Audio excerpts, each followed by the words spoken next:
Okay. So the Army drafted me on the 23rd of April, 1968. No one in my neighborhood, I'm the first black Marine in Rockingham County proper.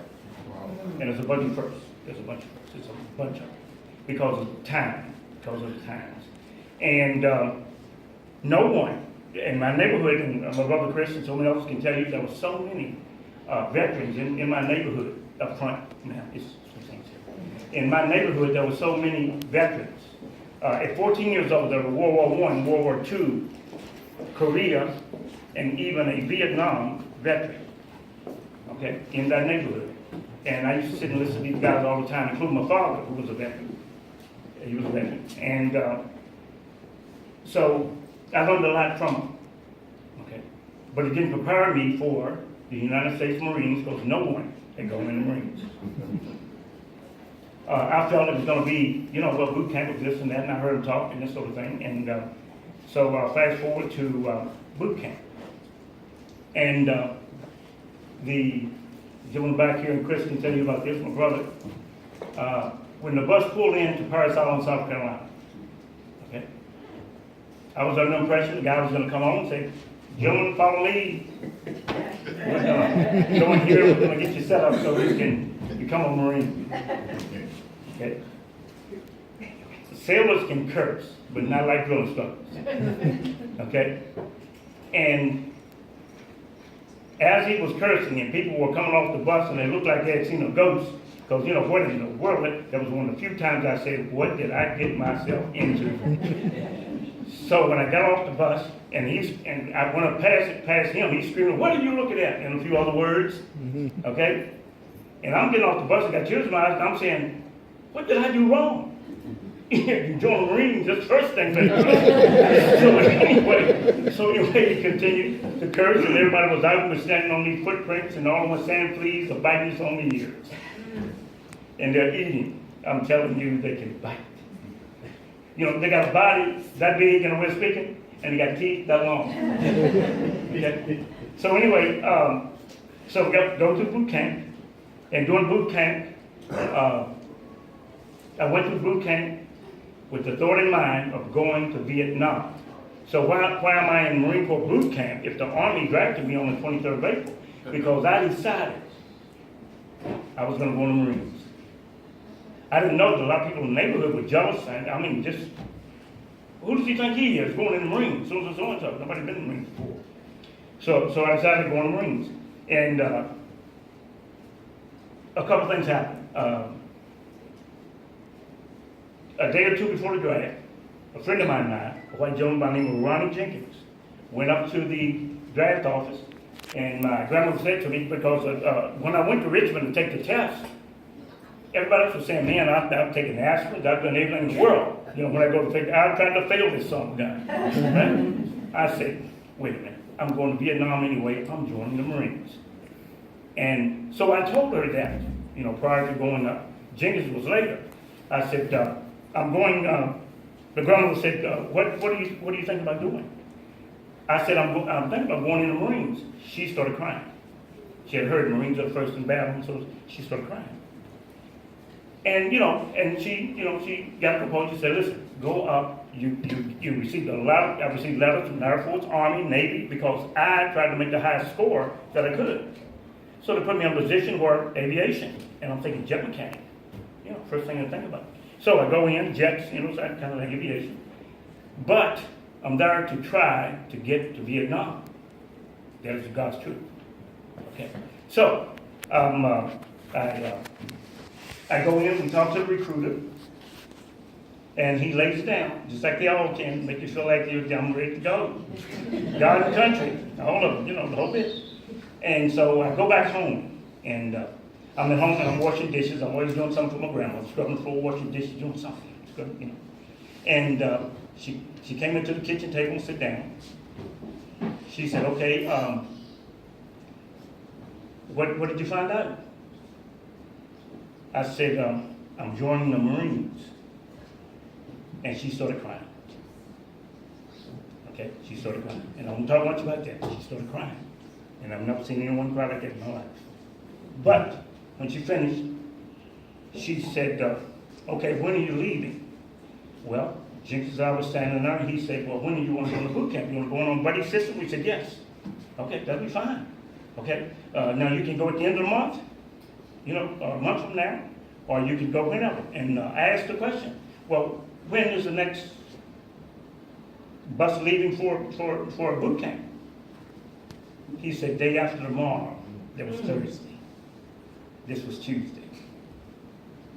She said, when are you leaving? I said, day after tomorrow. And a box of tissues. Couldn't keep all the tears she shed, you know. So, anyway, she always prayed for me. And no one has to do this prayer, but that was a prayer she always prayed. It was. After she prayed, no matter how long she prayed, she said, and Lord, I ask you to don't just go with him, go ahead of him and make the way safe for him. Yeah, yeah. Mm-hmm. All right. All right. All right. And and it worked. We'll get to that. So anyway, went into boot camp, and my boot camp experience was based on going to Vietnam. So everything I did was based on going to Vietnam. When other guys would get a break and could go outside and have a smoking break, I was inside reading a little red notebook. You know, on marine ideologies and everything else, you know, and reading, okay? And when everyone else went to bed at night and went to sleep, I would lay in my rack and do 100 sit-ups and 100 leg lifts, laying in the rack, everybody else trying to get sleep. Drill instructor one night came in, coverage, yes sir. What are you doing?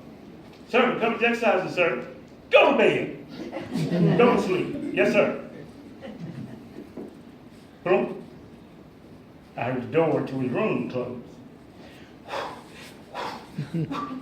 Coverage, yes sir. If you don't stop, I'm gonna make you run for the rest of the night inside this barracks. Yes sir. So I didn't do that anymore. But it shows dedication, okay? Went to the rifle range, did well there, did well throughout boot camp. 6 weeks into boot camp, we went to drown proofing. Remember the pond? Okay, drown proofing. So we got into drown proofing. And the first day you swim across and back, kind of choppy water in the pool. They make it that way, up and back, you know, that kind of thing. And did that. So we got into about the second or third day. He taught us travel stroke, certain stroke you use, and this sort of thing, all those kind of things. And then we got into the meat and potatoes, treading the water, and floating. Okay. So the day we had my day of reckoning was the day we had to jump in, disconnect the belt on your pants, open your pants, tread the water down, take them off, tie a knot in the legs, and make a flotation device, and lay back in it, you know. Okay? So I jumped in the pond, I jumped in the pool, I swam about midway over, and I'm sitting there going, doing this, you know, dog paddle and everything, you know, to see on top of the water, right? And so I loosened my belt, I was about that far in the water. When I got the belt open, I come back to the top, right? Started pulling my pants off, went back down again, right? Came back to the top of the water. So finally, it got to the point, I said, heck. I stopped, I went to the bottom of the pool, I stood down there and I took my pants and I was running out of air, so I came back to the top, okay? And was getting ready to go back down, but on the way up, I could hear,